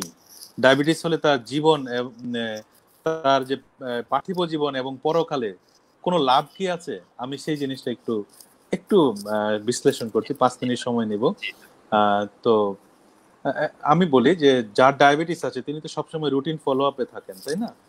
তো রুটিন ফলো আপে থাকলে আমার আমি আমার ব্যক্তিগত জীবনে একজন পেশেন্টকে আমি সিবিসি কমপ্লিট ব্লাড কাউন্ট পরীক্ষা দিয়েছিলাম এই ডায়াবেটিসের পরীক্ষার পাশাপাশি। তারপর দেখা গেল তার ক্যান্সার ধরা পড়লো, একুট লিম্ফোব্লাস্টিক লিউকেমিয়া। হ্যাঁ, তখন ওই লিউকেমিয়ার পেশেন্টটাকে আমি খুব দ্রুত কিন্তু একজন রক্তরোগ বিশেষজ্ঞের কাছে পাঠাতে পেরেছি এবং ওই পেশেন্টটা অনেকদিন পর্যন্ত কিন্তু ভালো আছে। ধরেন যে ডায়াবেটিসের জন্য বা একজন হয়তো রুটিন ফলো আপ করেন, আমি তাকে ইসিজি করালাম, ইসিজি করালে সামান্য একটু ইসিজিতে সমস্যা পেলাম, আমি একজন হৃদরোগ বিশেষজ্ঞের কাছে পাঠালাম, তিনি কিন্তু সম্পূর্ণ দেখা যাবে যে ওষুধ দিয়ে তার অনেক দিন কিন্তু তিনি ভালো থাকতে পারবেন। এবং তার যদি ডায়াবেটিস না থাকতো তাহলে হয়তো তার এই সমস্যাটা ধরাই পড়তো না, তিনি হয়তো হার্ট অ্যাটাকে একদিন মারাও যেতে পারতেন, তাই না? তাহলে এই যে রুটিন ফলো আপে থাকেন, এই যে ক্যান্সারটা তাড়াতাড়ি ধরা পড়ে গেল, তার হার্টের সমস্যা তাড়াতাড়ি ধরা পড়ে গেল, সেটা কিন্তু রুটিন ফলো আপে থাকার জন্যই। যদি ডায়াবেটিস না থাকতো তিনি কিন্তু রুটিন ফলো আপে আসতেন না এবং তার যে রুটিন চেক আপ গুলাও হতো না, তার কিন্তু যে কোনো এক সময় একটা বড় জটিলতা হয়ে যেতে পারে। ঠিক আছে, আমার কাছে একজন পেশেন্ট, আমি ওই বাড্ডা লেভেট মেরুল বাড্ডা ব্রাঞ্চে বসি, ওইখানে একজন পেশেন্ট আসলেন, তিনি আসলে ওই এলাকার একজন বড় মাস্তান। তো আসার পরে আমি ওনার চেহারা দেখে একটু ভয়ও পেয়ে গেলাম। তিনি এসে বললেন যে হ্যাঁ আমার ডায়াবেটিস দেখা দিয়েছে। উনি আমাকে দেখে কান্নাকাটি শুরু করলেন। ঠিক আছে, ওনার ব্লাড সুগার 26, এবং বললেন যে আমাকে স্যার আপনি আমাকে চিকিৎসা দেন, আমাকে ভালো করেন, আমার একটা অন্ধকার জগৎ আছে, আমি যদি আপনার চিকিৎসা যদি আমি ভালো হই এবং ডায়াবেটিসটা যদি আমি কন্ট্রোলে আনতে পারি তাহলে আমার অন্ধকার জগৎটা ছেড়ে আমি আলোর জগতে চলে আসব। এবং তাকে আমি খুব কাউন্সেলিং করি এবং 15 দিন পরেই তার ব্লাড সুগার লেভেল সম্পূর্ণ নর্মালে চলে আসে অল্প কিছু ওষুধের মাধ্যমে। এবং তিনি তার অন্ধকার জগৎটা সম্পূর্ণ ছেড়ে দিয়ে কিন্তু এখন আলোকিত মানুষ হয়ে গেছেন এবং কিছুদিন আগে তিনি ওমরা হজ করে এসেছেন এবং তিনি সম্পূর্ণ একজন ভালো মানুষ এখন। তাহলে যে ডায়াবেটিস তার জীবনকে এত পাল্টে দিয়েছে, তার জীবনের জন্য তো ডায়াবেটিসটা খারাপ নয়, তাই না? ধরেন যে টাইপ 1 ডায়াবেটিসে আক্রান্ত একজন মানুষ, হ্যাঁ, হয়তো তার 12 বছর বয়সে ডায়াবেটিস দেখা দিয়েছে, তিনি 72 বছর বাঁচলেন, তাহলে 60 বছর তিনি কিন্তু ইনসুলিন ইনজেকশন দিয়েছেন। আপনি হয়তো জানেন যে টাইপ 1 ডায়াবেটিস আক্রান্ত রোগীদেরকে কিন্তু ইনসুলিন দিয়ে চিকিৎসা করতে হয়, তাদের কিন্তু মুখে খাওয়ার ওষুধের কোনো কাজ করে না। হ্যাঁ, তাহলে 60 বছর যে ইনসুলিন ইনজেকশন দিয়েছেন তার যে পরকালে বিচার এবং আমার বা আপনার বিচার কিন্তু একরকম নাও হতে পারে। স্রষ্টা তো এমনও বলতে পারেন যে তোকে আমি আর কত শাস্তি দিব, তোকে আর কত বড় শাস্তি দিব, 60 বছর তুই 3-4 বেলা ইনসুলিন ইনজেকশন নিয়েছিস, তুই জান্নাতে চলে যা, স্বর্গে চলে যা, হতে পারে। স্রষ্টা তো অনেক মহান, এমনও হতে পারে, ঠিক আছে। আমরা যে কিছুদিন আগে রমজানে রোজা রাখলাম, সব ধর্মেই ফাস্টিং আছে, হ্যাঁ, তো হয়তো প্যাটার্নটা ডিফারেন্ট। তো এই যে রোজা রাখি, আমরা জানি যে রোজাদার ব্যক্তি, ডায়াবেটিস আক্রান্ত রোজাদার যারা, তাদের কিন্তু ক্ষুধা এবং তৃষ্ণার তীব্রতা বেশি। আমরা জানি ডায়াবেটিস থাকলে কিন্তু পলিউরিয়া, পলিফেজিয়া, পলিডিপসিয়া, হ্যাঁ, এই লক্ষণগুলো দেখা দেয়। তাহলে তাদের কিন্তু রোজা রাখা যথেষ্ট কঠিন। তাহলে এই যে যার অনেক ক্ষুধা এবং তৃষ্ণার তীব্রতা নিয়ে যে রোজা রাখে, আর আমাদের যাদের ডায়াবেটিস নাই, তাদের রোজা স্রষ্টার কাছে কার রোজার প্রিয় হবে? নিশ্চয়ই ডায়াবেটিস আক্রান্ত ব্যক্তির রোজা, তাই তো? তাহলে আমরা জানি যে ডায়াবেটিস আক্রান্ত রোগী সুশৃঙ্খল জীবনযাপন করে, তাই না? তো যে সুশৃঙ্খল জীবনযাপন করে আর যে উচ্ছৃঙ্খল জীবনযাপন করে, এই দুই ব্যক্তির মধ্যে স্রষ্টার কাছে কে বেশি প্রিয় হবে? যে সুশৃঙ্খল জীবনযাপন করে সেই বেশি প্রিয় হবে। তাহলে ডায়াবেটিস আক্রান্ত ব্যক্তি কিন্তু স্রষ্টার কাছে প্রিয়। তাহলে তাদের এই লাইফস্টাইল বা তাদেরকে আসলে এনকারেজ করার জন্য আমি একটা গান লিখেছি। গানটি এখন কবিতা আকারে আমি বলার চেষ্টা করব। আমি আমার ইচ্ছে এই গানটা আমি একটা ফিল্মে ব্যবহার করব। আমি ডায়াবেটিস নিয়ে একটা ফিল্ম তৈরি করতে চাই এবং এই ফিল্মে এই গানটা ইউজ করব। আমি কবিতা ছন্দ দিয়ে এখন এই গানটি বলার চেষ্টা করছি। কষ্ট পাচ্ছ কেন বন্ধু তোমার, ডায়াবেটিস হয়েছে বলে, তোমার হাতে হাত রেখে মোরা এগিয়ে যাব হেসে খেলে। ভেবে কি দেখেছো ছন্দহীন জীবনে তোমার কে এনে দিয়েছে ছন্দ, জানি উত্তর তুমি ডায়াবেটিসে দেবে ভুলে সব দ্বিধাদ্বন্দ্ব। ডায়াবেটিস শিখিয়েছে সুষম খাদ্যাভ্যাস আর ব্যায়ামের উপকার, উন্নতির চাবিকাঠি সুশৃঙ্খলতা তো তারই দেয়া উপহার। সুশৃঙ্খল জীবন যাপন তোমার কমাবে পাপের বোঝা, কাপে মাপা ভাত আর পাতলা রুটির হিসেব হবে সোজা। স্রষ্টার কাছে অনেক প্রিয় তুমি, প্রিয় তোমার নামাজ রোজা, স্রষ্টার সান্নিধ্য লাভ তোমার দ্বারা হবে অনেক সোজা। সবই যদি ভালো হয় গো তোমার, ভালো হয় দুজাহান, ডায়াবেটিস নিয়ে দুর্ভাবনা নয়, বলছি ডাক্তার হালিম খান। ধন্যবাদ আপনাকে, ধন্যবাদ সবাই। স্যার অনেক অনেক ধন্যবাদ। অসাধারণ একটা সেশন আমি করলাম। আমি অনেকগুলো সেশন করেছি এই লকডাউনের মধ্যে, বাট আমার কাছে আমার মনে হয় যে একটা মানে খুব সুন্দর একটা সেশন হলো আজকে আপনার সাথে। এবং আপনার কবিতা শুনলাম, শেষে আপনার গান শুনলাম, এবং আপনার যে ডায়াবেটিস নিয়ে আপনার যে চিন্তা, আপনি একটা সিনেমা তৈরি করতে চান, ফিল্ম করতে চান, এটা অবশ্যই ইনশাল্লাহ আমরা বাস্তবে দেখতে পারবো। আর শেষ পর্যন্ত আপনি যে কথাটি বললেন স্যার, সেটা সত্যি মানে ডায়াবেটিক রোগীদের জন্য অনেক বেশি উৎসাহজনক। একটা কথা আছে যে every bad happens in your life is not actually bad for you. এই ডায়াবেটিস যদি আমাদেরকে ডিসিপ্লিন লাইফে নিয়ে আসতে পারে, সেটা অবশ্যই আমাদের জন্য অনেক ভালো। স্যার আমি প্রচুর রিকোয়েস্ট পেয়েছি দর্শকদের কাছ থেকে, তারা আপনার প্র্যাকটিস কোথায় সেটা একটু জানতে চাচ্ছেন। যদি আমি আসলে যদি আপনি একটু বলে দেন যে আপনি কোথায় পেশেন্ট দেখছেন বা রোগীরা কোথায় গেলে আপনার কাছে পাবে আপনাকে। আমি এমনিতে হয়তো কয়েকটা জায়গায় চেম্বার করি। তো লেভ8 মেরুল বাড্ডা ব্রাঞ্চ আছে, ওইখানে বসি। আর ফরাজি হাসপাতাল বনশ্রীতে পড়েছে, এটা ওই দুইটি জায়গায় মেইনলি প্র্যাকটিস করছি আর কি। অনেক অনেক ধন্যবাদ। যারা কোয়েশ্চেন করেছিলেন, যারা জানতে চেয়েছেন স্যার কোথায় পেশেন্ট দেখছেন, কোথায় প্র্যাকটিস করছেন, স্যার বলে দিলেন। স্যার মানে আমি আসলে সত্যি অনেক বেশি এক্সাইটেড আজকের প্রোগ্রামটা নিয়ে। এবং আমি যেই কথাগুলো চিন্তা করে রেখেছিলাম যে রেগুলারলি যে কথাগুলো বলে শেষ করি, আমার মনে হয় আমি অর্ধেক ভুলে গেছি। তারপরও বলবো স্যার, অসাধারণ একটা সেশন গেল আজকে, অসাধারণ একটা পর্ব আমরা পার করেছি। সত্যি খুব সুন্দর ছিল আজকে, যেই কথাগুলো আপনি বলেছেন, যেই জিনিসগুলোকে আপনি তুলে এনেছেন, এবং আমার আসলে আরো অনেক কিছু জানার ছিল, বাট আমাদের সময় স্বল্পতার কারণে আজকে আমাদের শেষ করতে হচ্ছে। ইনশাল্লাহ আগামীতে আমরা আরো একটা প্রোগ্রাম আপনার সাথে করব, এবং চেষ্টা করব আজকে যে বিষয়গুলো আমরা তুলে আনতে পারিনি নেক্সট প্রোগ্রামে সেই বিষয়গুলো নিয়ে আমরা কথা বলবো। স্যার আপনাকে অনেক অনেক ধন্যবাদ, আপনি আপনার মূল্যবান সময় থেকে আজকে আমাদেরকে সময় দিয়েছেন। ধন্যবাদ আপনাকে, অনেক ধন্যবাদ। সুধী দর্শক যারা এতক্ষণ আমাদের প্রোগ্রামটি দেখলেন, আপনাদেরকে অনেক অনেক ধন্যবাদ। আপনাদের যদি কোনো কোয়েশ্চেন থেকে থাকে, আপনি আমাদের কমেন্ট বক্সে আপনার কোয়েশ্চেনটা দিয়ে রাখতে পারেন। আমাদের এই ভিডিওটা আমাদের টাইমলাইনে থেকে যাবে, আমাদের ইউটিউব চ্যানেলে থেকে যাবে। আপনি কিন্তু চাইলেই আপনার ফ্যামিলিতে যারা ডায়াবেটিক রোগী আছেন বা যারা যে কোনো ধরনের হরমোনাল ডিজিজে আক্রান্ত, তাদেরকে কিন্তু ভিডিওটা শেয়ার করে দিতে পারেন। এবং আপনি চাইলে আপনি যত বেশি শেয়ার করবেন, যত বেশি লাইক করবেন, তত বেশি মানুষ ভিডিওটাতে ইনভলভ হবে। এতে করে আপনি কিন্তু আপনার সামাজিক যে দায়িত্ব আছে সেটা কিন্তু পালন করলেন।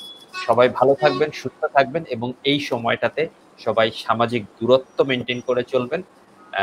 চেষ্টা করবেন ক্রাউডেড প্লেসগুলো এড়িয়ে চলতে এবং বাইরে গেলে অবশ্যই মাস্ক ব্যবহার করবেন। সবাইকে শুভরাত্রি।